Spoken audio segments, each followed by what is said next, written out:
আমার লাইফে মুম্বাই ইন্ডিয়ান্সের এই ধরনের থার্ড ক্লাস পারফরমেন্স আমি লাইফে দেখিনি।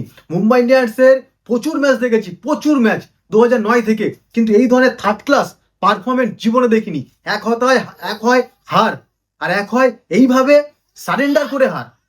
সূর্যকুমার যাদব নাকি ওয়ার্ল্ডের নাম্বার 1 টি-20 ব্যাটসম্যান, ওয়ানখেড়েতে সারা জীবন খেলে বড় হয়েছে, ওয়ার্ল্ড কাপ উইনার ক্যাপ্টেন, তার নাকি 200 রান চেস করতে গিয়ে নাকি 29 বলে 33 রান।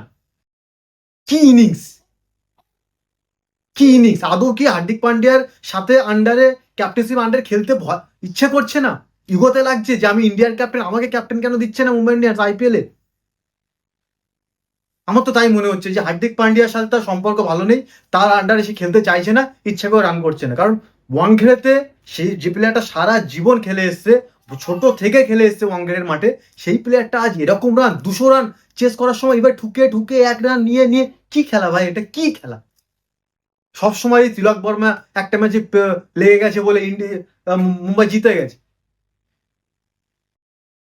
মুম্বাই ইন্ডিয়ান্সের মতো টিম, বুমরা, রোহিত শর্মা, তিলক বর্মা, সূর্যকুমার যাদব, নামন ধীর, এই ধরনের টিম যদি এরকম ভাবে স্ট্রাগল করে, তাদের লগ্ন ভগ্ন করছে, এদের তো তাহলে বলো ভালো খেলছে এরা, তো ইন্টেন্টটা দেখাচ্ছে।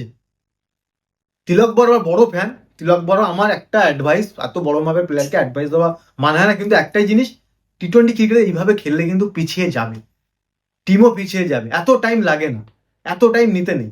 দুটো প্লেয়ারের মধ্যে একজন যদি একটা এত টাইম নেয় ঠিক আছে, দুজন প্লেয়ার, সূর্যকুমার যাদব ঠুকছে, তিলক বর্মাও ঠুকছে, কি খেলা! হার্দিক পান্ডে এসে মারতে হলো, রাদারফোর্ডকে এসে মারতে হলো, ওদের দুজনের জন্যই তো মারতে হলো।